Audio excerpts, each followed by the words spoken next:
All right, I'm just going to read this one brief one here. This isn't quite really a story. It's more of a how to find the one that you're looking for if you haven't found him or her yet. This is called "There Are Only 10 Ways to Fall in Love." There are only 10 ways to fall in love. They are as follows. Number 10, you're a doctor, he's a nurse. After a long night in the ER, he drives you home while listening to the police scanner on his dashboard. When the dispatcher announces the address of a house fire, you both look at each other and smile a smile that says, "Holy shit, I finally found someone who gets as turned on as I do by watching stuff burn." And when he floors it, you'll know you just fell. In number 9, it's Christmas time and you're both married when he bumps into you at the department store and knocks your presents out of your hand.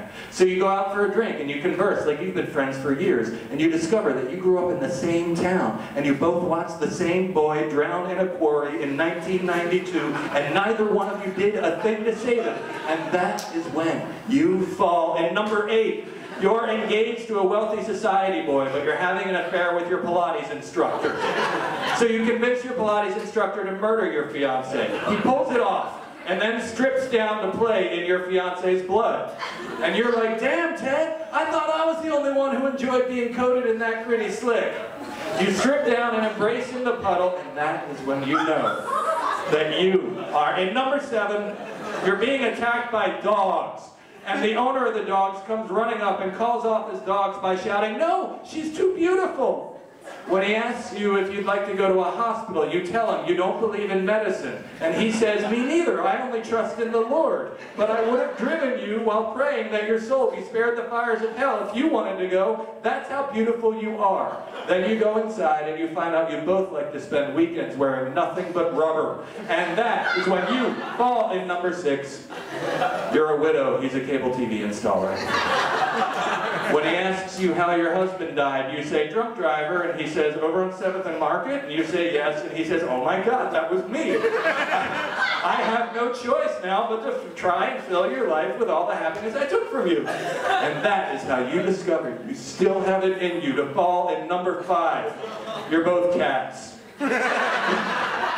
You meet when you're both adopted by the same owner. You just go right ahead and fall your furry bodies. Into number 4, she's a bartender. You're a novelty urinal mint salesman. She never laughs at your urinal mints, so you take a writing class to help you come up with funnier urinal mints. But before you know it, you've finished a novel and it's a bestseller, and so you quit selling funny urinal mints. The book is all about her. You wrote her life. The one you imagined for her, that sadness you wish you could chase away, all the things you dreamed for those beautiful eyes to see. She comes to a book signing, and you go out. There it is for coffee, where you learn that neither of you can have an orgasm unless you're listening to the 27 Dresses soundtrack. And that is when you fall. In number 3, he's just been told he's got 6 months to live, and you've just been told you were adopted.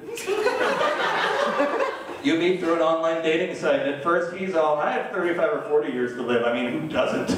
And you're all, "I was raised by my biological parents. Can you imagine if I wasn't?" After 3 dates, you both admit your secrets and that you were afraid of scaring each other off. And you also both admit to having extensive collections of slaughterhouse video cassettes shot by actual slaughterhouse floor employees. And then, and only then, do you truly, madly, deeply fall. In number 2, you fall down a well. He's there. He's been there for years. He lives there. He teaches you which bugs are edible. That's when you know it's number 1. Your name's Pamela, her name's Marjorie. You're both walking down the side of a highway during an evacuation because there's an asteroid on its way.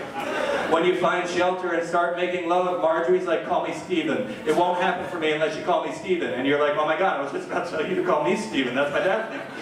You agree to fist fight over who gets to be called Steven during sex. Marjorie knocks you down, and you hit your head bad. And in your final moments of life, you realize that you have just fallen head over heels in love.